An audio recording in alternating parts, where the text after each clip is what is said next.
पिछले एपिसोड में हमने देखा था कि युआन फॉर्मेशन वाले वर्ल्ड के अंदर चला गया होता है। वहां जाने के बाद उसकी मुलाकात याओ और उसके ग्रैंडपा से होती है। ग्रैंडपा ने उसे जिम्मेदारी दी थी कि उसे याओ को संभालना है। इसके बदले वो उसके ऑटो मेरिडियन को अनलॉक करने के लिए तैयार है, जिस पर युआन मान गया होता है। इसलिए ग्रैंडपा उसे किसी अलग ही वर्ल्ड में भेज देते हैं, जहाँ आने के बाद उसे कुछ मॉन्स्टर से फाइट करनी थी और उन्हें हराने के बाद वो वहाँ पर अपने ऑटो मेरिडियन को अनलॉक कर लेता है, जिस चीज से युआन काफी ज्यादा खुश हो चुका था। जिसके बाद यहाँ से ये एपिसोड शुरू होता है। तो इस एपिसोड की शुरुआत में युआन याओ के साथ अपने घर पर आ गया होता है, जहाँ आने के बाद जैसे ही उसके पेरेंट्स को ये खबर मिलती है कि युआन ने अपने ऑटो मेरिडियन को अनलॉक कर लिया, तो वो बहुत ज्यादा खुश हो जाते हैं। क्वीन जो होती है वो तो बहुत ही सारा खाना युआन को दे रही होती है कि चलो पेट भर के खाओ, तुमने बहुत मेहनत की होगी। साथ ही वो याओ को भी अच्छे अच्छे खाने दे रही होती है ताकि याओ भी यहाँ पर आराम से रह सके। लेकिन खाने का नाम सुनते ही टुनटुन को वहाँ पर भूख लग गई होती है, इसलिए वो सीधा याओ की गोद में आके बैठ जाता है। ये देख याओ भी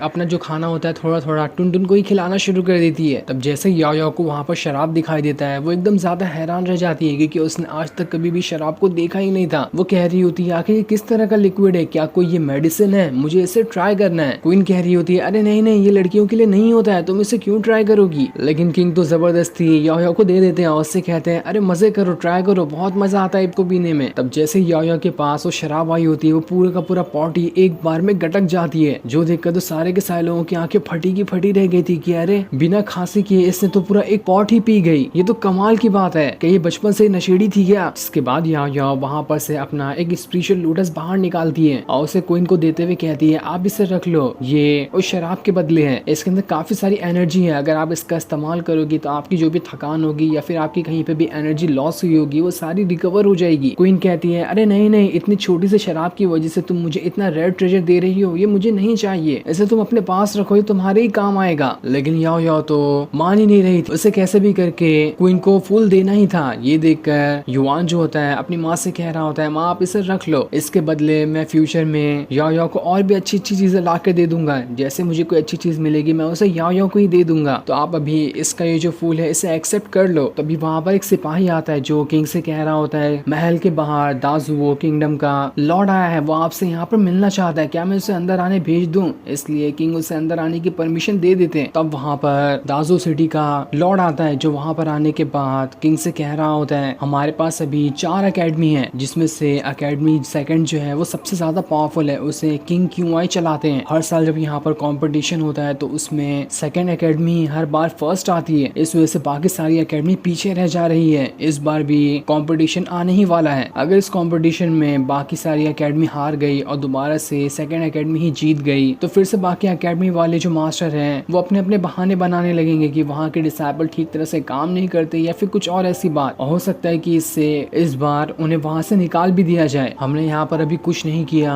तो किंग क्यूआई जो है वो इतने ज्यादा पावरफुल हो जाएंगे कि वो सारी अकेडमी पे कब्जा भी कर सकते हैं, इसलिए हमारे पास यही मौका कि हमें कुछ न कुछ कदम तो उठाना ही पड़ेगा। जो सुनकर तो किंग को बहुत ही ज्यादा गुस्सा आ रहा होता है कि किंग क्यूआई जो है वो पहले मेरा ही साथ दिया करता था, आज भी तो मेरा साथ दे रहा है, लेकिन अंदर ही अंदर उसका क्या प्लान बन रहा है मुझे इसके बारे में कुछ नहीं पता। ऐसा लग रहा है कि ये भी दावो डायनास्टी की तरह मुझ पे ही हमला करने के लिए मौके की तलाश कर रहा है। मेरे अपनों में इतने दुश्मन निकल के आ गए जिसकी कोई हद नहीं। इस वजह से उन्हें वहाँ पर बहुत ही ज्यादा गुस्सा आ रहा होता है, लेकिन युआन उनसे कहता है फादर इतनी जल्दी गुस्सा होने की कोई जरूरत नहीं है, जब मौका आएगा तो हम उसे दिखा देंगे कि हम भी क्या कर सकते हैं। जिसके बाद वो उस लॉर्ड से कह रहा होता है अभी तो थोड़ा टाइम बचा है ना कंपटीशन को, तो अभी के हिसाब से आपको क्या लगता है कि उस कंपटीशन को कौन जीत सकता है। जिस पर लॉर्ड बता रहा होता है अभी के हिसाब से तो सबसे ज्यादा पावरफुल स्टूडेंट जो है उसका नाम क्यूयू है, मुझे तो सबसे ज्यादा लगता है कि इस बार का जो कंपटीशन होगा उसमें क्यूयू सारे डिसाइपल को हराकर जीत जाएगा, क्योंकि उसने अभी तक के अपने 6 मेरिडियन को अनलॉक कर लिया है। साथ ही मैंने यूवी को भी देखा है कि उसके पास भी बहुत अच्छा टैलेंट है, लेकिन मुझे नहीं लगता कि जब तक उसके पास कोई अच्छा सपोर्ट नहीं होगा तब तक कि वो क्यूयू को हरा पाएगी। ये सुनकर युआन कह रहा होता है लॉर्ड आपको टेंशन लेने की जरूरत नहीं है, मैं खुद यूवी के साथ अकेडमी ए के अंदर जाऊंगा ताकि साथ में हम वहां पर जाकर कल्टीवेशन करना सीख सके। उसके बाद जो कंपटीशन होगा उसमें मैं सारे लोगों को हराने की कोशिश भी करूंगा। लॉर्ड कह रहा होता है अकेडमी ए के अंदर जाना इतना आसान काम भी नहीं है, वहां पर सिर्फ 10 लोगों को ही चुना जाता है, उन 10 लोगों के अंदर भी पावर होती है कि वो अकेडमी ए के अंदर जा सके, तभी उन्हें सिलेक्ट किया जाता है, वरना बाकियों को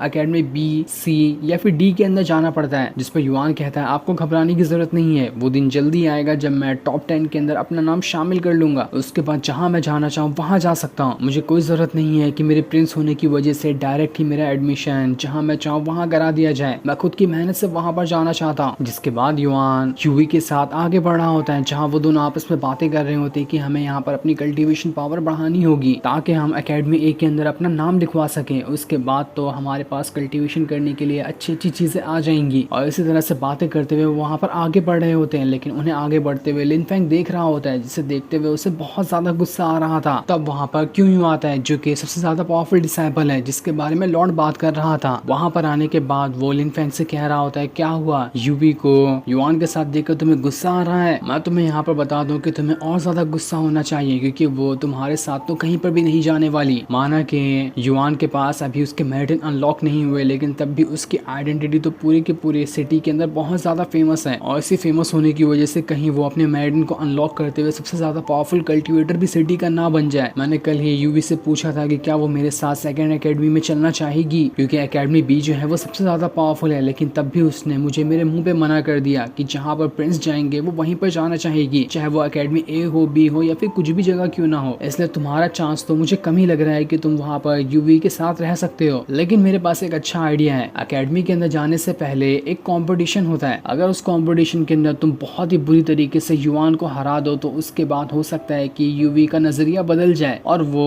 युआन के साथ ना जाते हुए तुम्हारे साथ जाने का डिसाइड कर ले। तो अब फैसला तुम्हारा है कि तुम्हें आगे चलकर क्या करना है, युआन को उसके सामने बेइज्जत करते हुए हरा दो या फिर यूवी को भूल जाओ। जो सुनकर लिन फेंग कह रहा होता है, मैं वहां पर चला तो जाऊं, लेकिन मुझे नहीं लगता कि उस कंपटीशन में मेरी फाइट युआन के साथ होगी। मेरा कॉम्पिटिटर कोई भी बन सकता है। जिस पर क्यों यूं कह रहा होता है, मैं इसी चीज के लिए तो तुम्हारे पास आया हूँ। मेरे पास थोड़ी मोटे अरेंजमेंट है, मैं उसका इस्तेमाल करते हुए तुम्हारी फाइट युआन के साथ करवा सकता हूँ। लेकिन उसके लिए तुम्हें मेरा एक छोटा सा काम करना पड़ेगा कि अगर तुम युआन को हराकर कंपटीशन जीतते हो तो तुम्हें भी सेकंड एकेडमी को ही सिलेक्ट करना है कि तुम भी वहीं पर जाना चाहते हो। जो सुनकर तो लिन फेंग को बहुत ही ज्यादा गुस्सा आ रहा होता है। उसने अब डिसाइड कर लिया था कि कंपटीशन के अंदर वो युआन की ऐसी हालत करेगा कि दुनिया देखते रह जाएगी। दूसरी तरफ हम युआन को देखते हैं जो अपना कल्टीवेशन कर रहा होता है। उसे कल्टीवेशन करना याओ याओ सिखा रही होती है कि किस तरह से वो कल्टीवेशन कर सकता है। तब कल्टीवेशन करने के दौरान वहां पर युआन ड्रैगन पोस्चर टेक्निक को सीख रहा होता है, जिसे कुछ ही टाइम के अंदर वो सीख भी जाता है। ये देखकर वो बहुत ज्यादा खुश था कि अरे वाह, मैंने तो यहाँ पर बहुत ही आसानी के साथ इस टेक्निक को सीख लिया। लेकिन याओ याओ कहती है, नहीं, तुमने अभी तक के पूरी तरह से इस टेक्निक को नहीं सीखा है। मैं बताती हूँ कि किस तरह से इस टेक्निक को सीखा जाता है। वो टुनटुन को सामने भेज देती है। इसलिए टुनटुन वहां पर ठीक तरह से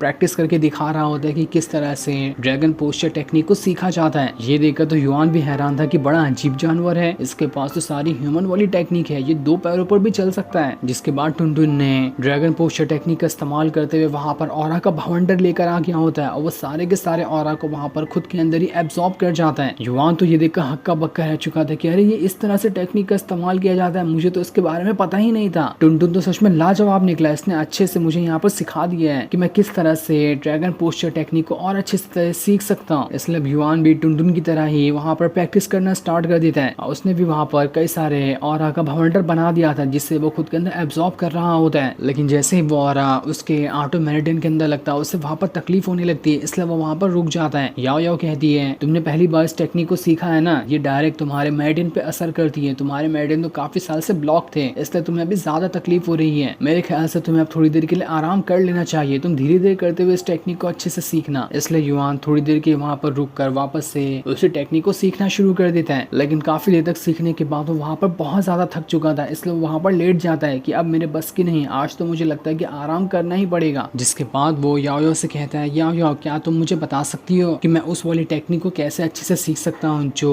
ग्रैंडपा मुझे सिखाना चाहते थे फॉर्मेशन के अंदर डालकर, पर उस टाइम पे मैं वहाँ पर उसे नहीं सीख पाया था। ये सुनकर याओ याओ कहती है, तुमने अभी अपने मेरिडियन को अनलॉक किया ना, तुम इतनी जल्दी जल्दी टेक्निक क्यों सीखना चाहते हो, इससे तुम्हारी बॉडी को नुकसान हो सकता है। लेकिन प्रिंस तो यहाँ पर सुनने के लिए तैयार ही नहीं था। वो वहाँ पर उससे कह रहा होता है, याओ याओ अगर तुम यहाँ पर मेरी मदद करती हो तो मैं इसके बदले तुम्हें बहुत सारी शराब ला कर दूंगा, तुम उसे मजे से पी जाना। जो सुनकर तो याओ याओ भी इसके लिए तैयार हो जाती है। वो वहाँ पर उसे उस टेक्निक के बारे में बता रही होती है जो फॉर्मेशन वाली टेक्निक थी। इसलिए युआन जो होता है वहाँ से अपने स्पिरिचुअल वर्ल्ड के अंदर आ जाता है, जहाँ आने के बाद उसे वही बहुत ही ज्यादा पावरफुल वाला फॉर्मेशन दिखाई देता है। याओ याओ उसके अंदर से ही कह रही होती है, इस फॉर्मेशन को ध्यान से देखो, ये फॉर्मेशन बहुत ही ज्यादा पावरफुल है। ये फॉर्मेशन इतना पावरफुल है कि ये किसी गॉड या डीमन तक को मार सकता है। तुम्हें यहाँ पर जाकर अपनी पावर को बढ़ाना है और जो भी भी खतरा होगा तुम्हें उसे झेलना पड़ेगा। जितना तुम खतरा झेलोगे उतनी ही तुम्हारी बॉडी नरिश होती जाएगी, उसके बाद तुम्हारी पावर बढ़ेगी। याद रखना कि वहां पर जाकर घबराना नहीं। अगर तुमने यहाँ पर ठीक तरह से अपनी प्रैक्टिस की तो तुम्हारी सोल जो है ट्रांसफॉर्म हो जाएगी और वो काफी सारी पावरफुल भी बन सकती है। तब ये देखकर युवान जो होता है उस फॉर्मेशन को थोड़ा थोड़ा घबरा रहा होता है कि वो कैसे इस फॉर्मेशन के पास जाएगा, लेकिन उसे वहां पर पावरफुल तो बनना ही था, इसलिए वो सीधा उस फॉर्मेशन की तरफ ही बढ़ना शुरू कर देता है। और जैसे उस फॉर्मेशन के पास वो आता है, फॉर्मेशन के अंदर से बहुत सारी बिजलियां निकलने लगती है जो आसपास जितना भी पत्थर होता है उन सभी को तोड़ना शुरू कर देती है। और जैसे युवान उस फॉर्मेशन के पास आता है, फॉर्मेशन के अंदर से काफी सारी बिजलियां बाहर निकलने लगती है जो आसपास के पत्थरों को ही तोड़ना शुरू कर देती है। युवान तो ये देखकर हैरान था कि यहाँ पर क्या हो रहा है, जिसके बाद उन बिजलियों ने युवान को भी वहां से टेलीपोर्ट करते हुए उसे दूसरी जगह लेकर आ गई थी। एक बार ये करने से युवान को थोड़ा थोड़ा खुद के अंदर पावरफुल महसूस हो रहा होता है, इसलिए वो कहता है कि मैं दोबारा से फॉर्मेशन के अंदर जाऊंगा। मैं तब तक इस फॉर्मेशन के अंदर लगातार जाते रहूंगा जब तक कि मेरी सोल जो है पावरफुल ना बन जाए, इसलिए वो दोबारा से फॉर्मेशन के अंदर चले जाता है। वहां जाने के बाद वो जो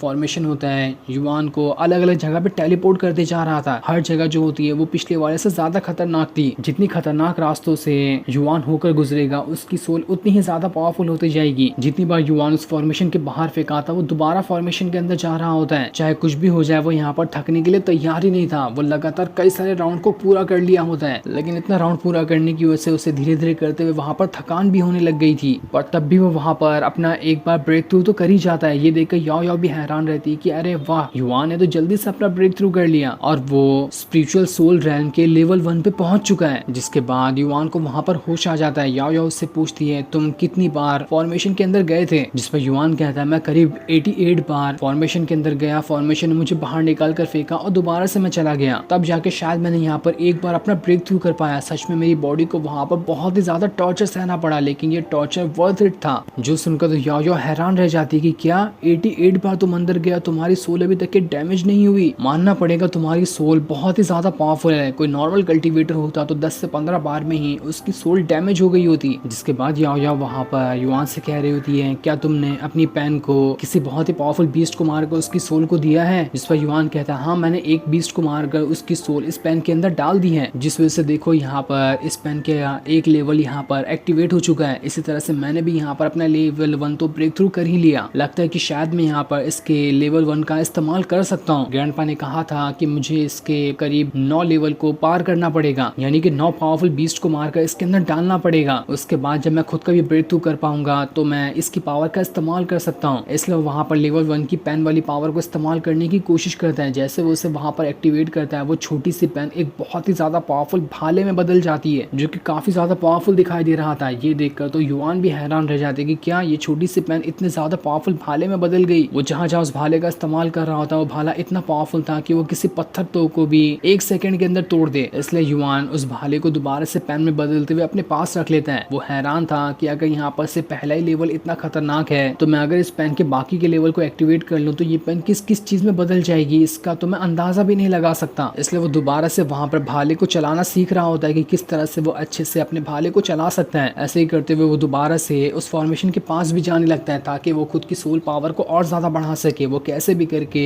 उस कंपटीशन से पहले खुद को पावरफुल बनाना ही चाहता है। जिसके बाद अब देखते ही देखते कंपटीशन का दिन शुरू हो चुका था, इसलिए सारे के सारे लोग वहां पर बैटलीना के पास आकर खड़े हो गए होते हैं। तब यूवी जो होती है भागते हुए युवान के पास आती है और उससे कहती है तुम कहाँ चले गए थे, मैंने तुम्हें पिछले कितने दिनों से नहीं देखा, न जाने कहाँ जाकर तुम अपनी प्रैक्टिस करते हो, तुम मुझे बताओगे भी कि यहाँ पर तुमने अपने कितने पावर को एक्टिवेट किया। तब वहां पर युवान यूवी से झूठ कहता है कि मैंने अभी तक के अपने सिर्फ 4 मेरिडियन को अनलॉक किया है, वो भी इतने दिनों की मेहनत के बाद। वो वहां पर किसी को नहीं बताना चाहता कि उसकी असल पावर क्या है। वहीं पर लिन फैंग, क्यूयू और एक और लड़की होती है जो तीनों वहां पर बात कर रहे होते हैं कि देखो यहाँ पर तो प्रिंस सच में आ गया, आज यहाँ पर इसकी ऐसी बेइज्जती होगी जिसके बारे में वो यहाँ पर सोच भी नहीं सकता। सारे लोगों के सामने हम इसकी इज्जत का कचड़ा करेंगे। ये बहुत उछलता है ना कि यहाँ पर प्रिंस है, आज हमें यहाँ पर इसे इसकी औकात दिखानी है। वहीं पर बाकी अलग अलग अकेडमी के भी मास्टर और लॉर्ड आए हुए होते हैं। वो अकेडमी ए के लॉर्ड से कह रहे होते हैं देख लेना इस बार भी तुम्हें कोई डिसाइपल नहीं मिलने वाला, क्योंकि जीत तो हमेशा अकेडमी बी की ही होती है, इस बार भी वही जीत के ले जाएगा। जिस पर अकेडमी ए का जो लॉर्ड होता है वहां पर कह रहा होता है ये तो टाइम ही बताएगा कि यहाँ पर कौन जीतने वाला है और कौन हारने वाला है। जिसके बाद वो एल्डर वहां पर ये अनाउंस करते हैं कि यहाँ का कंपटीशन शुरू किया जा रहा है और इस कंपटीशन में सबसे पहली जो फाइट होगी वो प्रिंस युवान की होने वाली है। जो सुनकर तो सभी हैरान रह जाते हैं कि पहले ही यहाँ पर फाइट युवान की होने वाली है, पहले ही फाइट में तो यहाँ पर इसकी इज्जत का कचड़ा हो जाएगा। कम से कम इसे थोड़ा दूर रखना चाहिए था ताकि आराम से सभी इसकी इज्जत का कचरा होते हुए देख सकें। सारे लोग कह रहे होते प्रिंस युआन के पास तो कौन सी पावर है, इसके बारे में कोई जानता ही नहीं कि उनके पास कोई पावर है भी या फिर नहीं, कि वो एकदम नल्ले इंसान है, तो वो यहाँ पर इस कंपटीशन में क्या ही उखाड़ लेंगे। और उसका अपोनेंट भी देखो